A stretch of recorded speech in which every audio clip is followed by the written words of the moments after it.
We are back with a new episode of Leadership Lanes. Today we have Camila Lopez with us, and she'll be talking to us about marketing.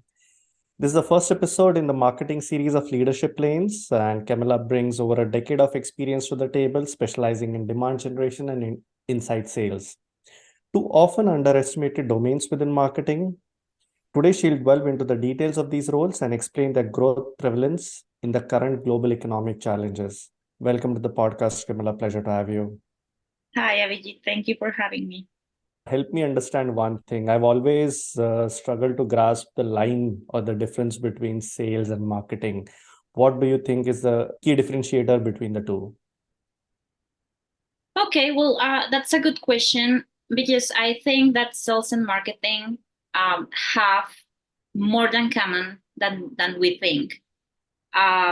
Traditionally, sales and marketing have been enemies, but I like to think about sales and marketing like when we meet our best friend and at the beginning we don't like each other much, but then when we start spending time together and we start sharing moments together, we realize that actually it's a very good relationship. Well, that's how I see sales and marketing. The problem is that sales and marketing are behind the same objective. They are talking to the same people, clients and prospects, but they are using different channels. And what I've seen in my experience is that only when sales and marketing start working together, the results start to appear. So I don't know, the main differentiation between sales and marketing, I think, is, as I said, lies on the channels, but also on the processes and the way they pursue their objectives. So while sales works with their own connections and with their network, trying to grow existing business for a company, marketing tries to bring new businesses to the company through marketing initiatives, events, reports, webinars, content, digital marketing, social media, and so on. So when I say that marketing and sales should work together, it's because sales could have much better results if they use marketing as an ally and start working with their channels, with their processes to also grow existing businesses. But yeah, I've been in both worlds, and I think that it's better when both work together. That's a perfect differentiation that you brought about, right? I mean, both of them talk to the same persons, but the job differentiation is clearly marketing is more focused on getting new customers and sales is more focused on building that relationships with the existing customers and nurturing them. That's great. Exactly. Yeah. Yeah, exactly. Yeah. Coming down to the demand generation and inside sales a bit, right? So, can you just define these two terms in like plain language? Because as you said, right, and we said earlier, like these are very underestimated or underrated terms in the whole marketing realm. Yeah, of course, it's becoming super important in this current economic situation.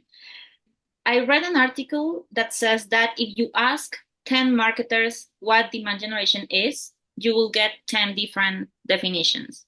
So I will give you mine, but that doesn't mean that that's the correct one. Okay, it's how I've seen it in my experience. Demand generation is, first of all, is a role that, in my opinion, should be part of marketing, not of sales.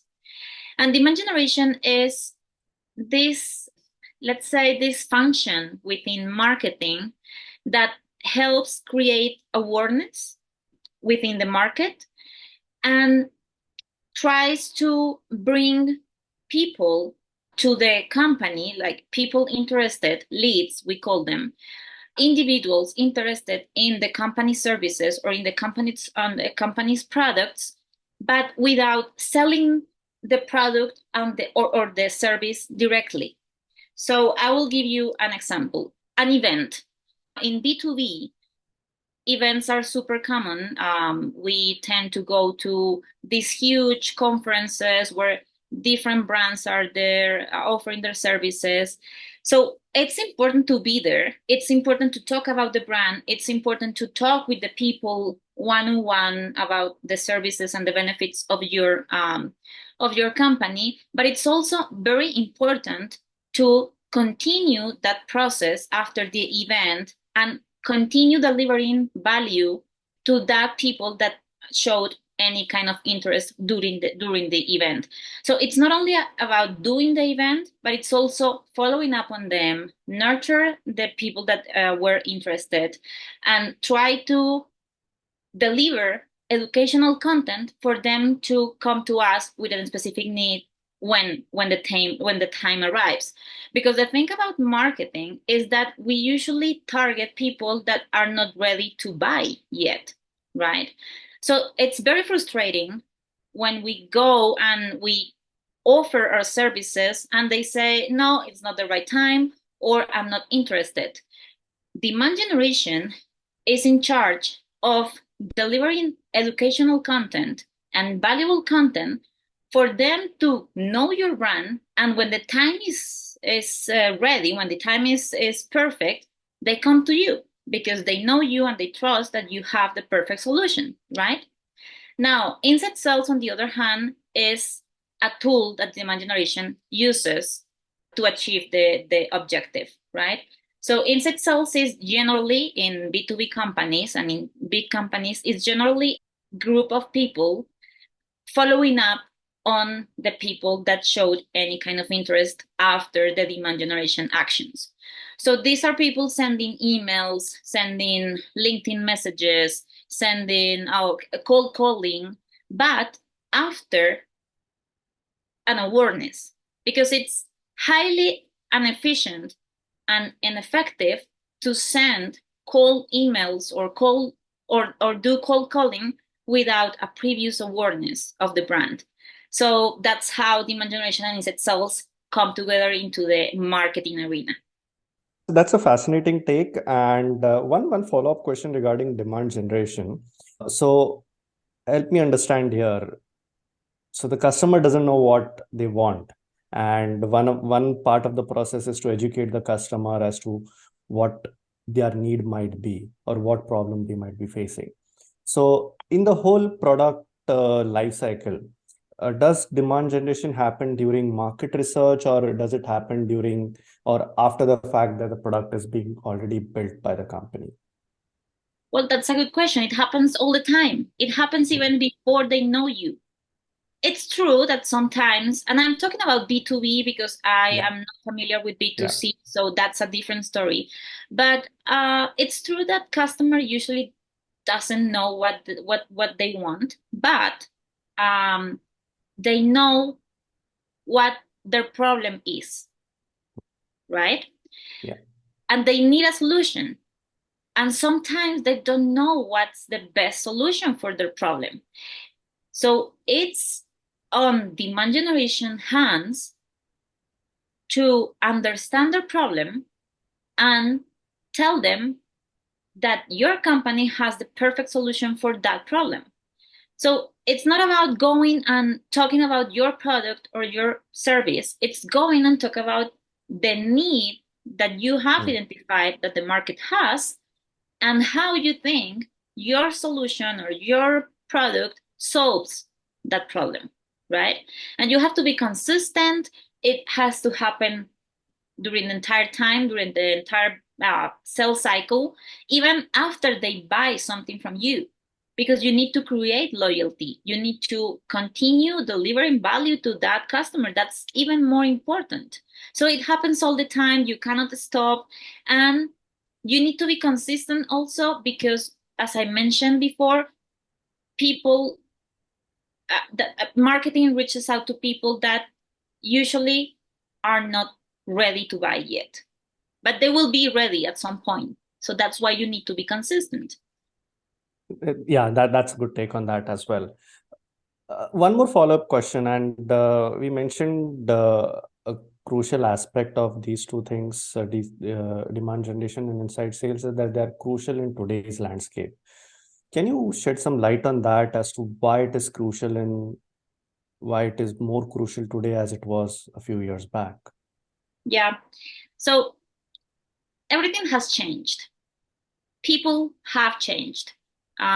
Even after the pandemic, or more after the pandemic, when everything became virtual, all the decision-making processes changed. And we as buyers, and let's think about something very specific, a phone or a computer or something that we usually buy. We don't like to go, with some exceptions, but we don't like to go to a store, a physical store, and talk to the rep. And no, we go to the website of the company that you are interested in. You look at the components of the product that you want to buy, you compare with others, and you make a decision. So now buyers don't want to talk to sales.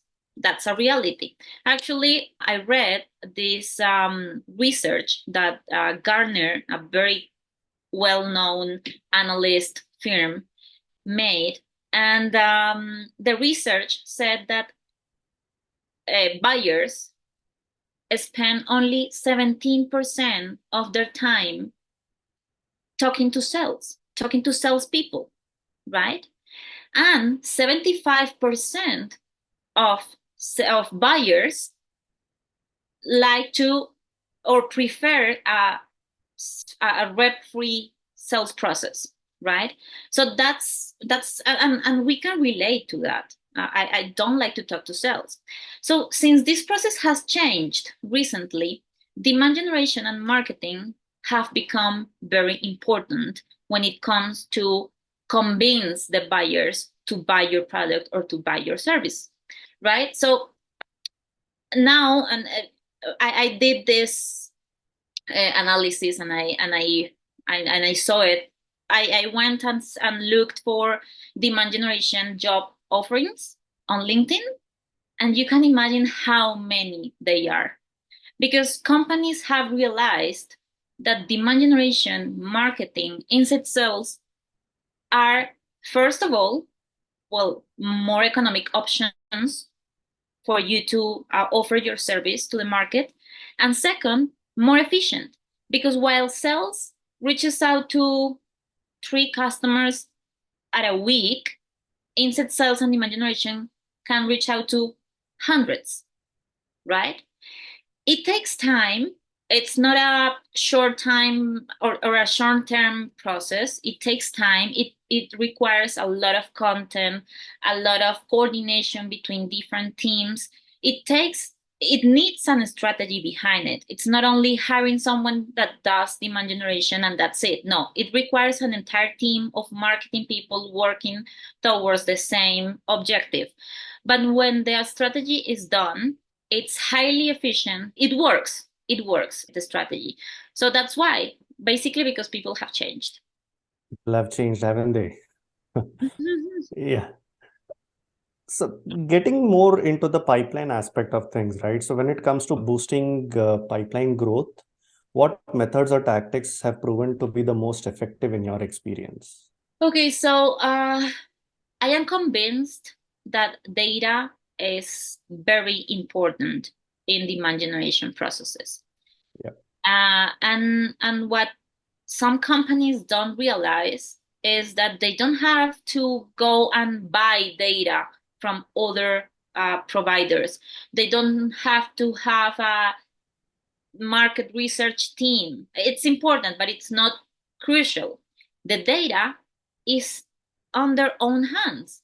And sales, and that's where sales and marketing become super important as a team. And that's because sales owns the data, but they don't know that they own the data. I've seen during my experience that salespeople talk to a lot of buyers, a lot of decision makers, a lot of influencers within a company, and they have very good details about what they need, what they want, what they prefer, how they buy, like qualitative information. So that's very important for being successful in pipeline generation through demand generation actions. It's important to use all the data that the company has in their experience and talk about the needs of the market instead of talking about the products and the services and the benefits that the products.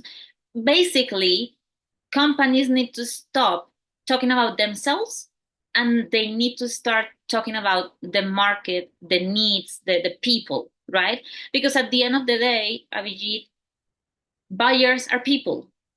And I'm talking about B2B businesses.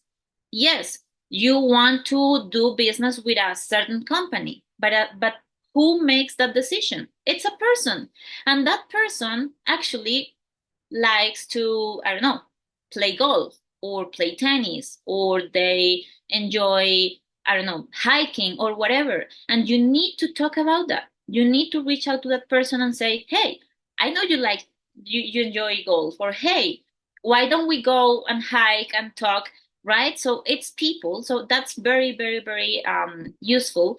But everything relies on the data. So if we start sending massive emails, the same message to everyone, that's not going to work.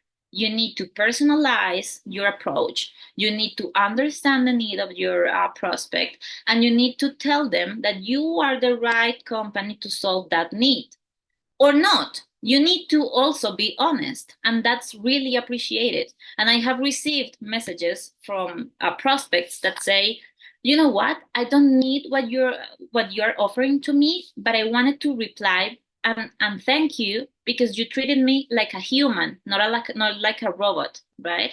So it's all about understanding the people. And as you can see, my conclusion to all your question is people are important, because at the end of the day, people are buying. So you need to understand them. Absolutely. I mean, a couple of things here. Data is gold, or I would say more valuable than gold. And second is, do you think it is more of an art than science? Sorry, say that again. A second is like, is it more of an art than it is science? Uh, yeah, of course. It's, you know what, it's first, it's that you have to be convinced that what you're selling is good, right? And yeah, I think it requires a lot of emotional intelligence. It requires a lot of personal relationships. So it's not an art, it's not a science. For me, it's life. It's that you need to go out there and talk to people and create connections with people so you are successful in your work. Yeah. I guess you gave me the title of the episode. It's not art, it's not science, it's life. Life. That's right. It's life. Yeah. So coming to the last question, and this is typically I do in most of the episodes, is for our fellow marketers that are tuning in. Do you have any valuable advice to share for them? Well, plenty of advices. The first one, I think that's the conclusion of this interview, is well, talk to people, create connections, build your own relationships. That's important. But one topic that I haven't mentioned, and it's super important in demand generation and insight sales, is technology. You cannot be successful without the right tools, right? AI, artificial intelligence, has become very, very important in the recent days, right? Especially generative AI. Marketers need to take advantage of that, because one of the most difficult tasks that I have to do in marketing in my role as director of demand generation is take all the data that I mentioned we have and process that data and understand that data and have a conclusion about the data. That's super difficult. I'm actually going to study data. I'm going to do a master's in business analytics to see if I can take that data and make it actionable items. But what is good about AI is that AI helps you to do that. AI has a lot of data and they can give you actionable items.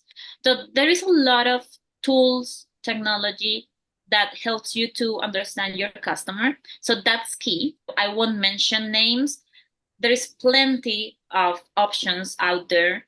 And the best one is the one that fits to your budget or to your needs, or the one that I don't know, it's has more information about your own market. It's up to you. That's one, AI tools to understand your customer. The second technology that I strongly recommend every single person working in demand generation has is a CRM, a customer relationship management system. There is also several options, and the decision also relies on budget and needs and capabilities. And the third technology that I would suggest everyone needs to use is a sales execution platform. And what I mean with this tool is somewhere where you can build your campaigns and you can track the results of your campaigns. Because something important about marketing is that there is no winning strategy. There is no recipe to do things. You have to try, and if it doesn't work, you have to redo it everything. And if it works, you have to replicate that with other topic. But for understanding if it's working or not, you need a sales execution platform that tells you, oh, this message had a very good open rate, or this message actually is not performing well. So you can make decisions on the data in real time. So those three tools are the ones that I recommend. Of course, for B2B companies, and train yourself on technology, train yourself on data. That's also an advice that I have for all the marketers. And try and be consistent. That's my biggest advice. Be consistent. You have to have a lot of tolerance to frustration because you will get a lot of no's before getting a yes. And what is more important is if it didn't work, no worries. Start over again and try another thing. Because yeah, as I said, there is no winning strategy. You think the next couple of years would be defined by companies or individuals who try to effectively use technology and data? Totally. The world is of the ones that know how to use AI. I'm convinced about that. It has been said that jobs like inside sales, roles like inside sales, are going to be replaced by AI. My answer to that is it depends. It depends on how much you know about AI and how much you behave as a human and not as a machine. Because if you work as a machine, you will be replaced by a machine. But if you work as a human and you treat people like humans, you are not going to be replaced. And basically because machines are machines and will never act as humans. So yeah, you have to know how to use AI on your favor, right? Yeah. Thanks, Camila. It was great talking to you. Thanks again for coming as a guest on this podcast. No, thank you, Vijit. Have a good one. Bye.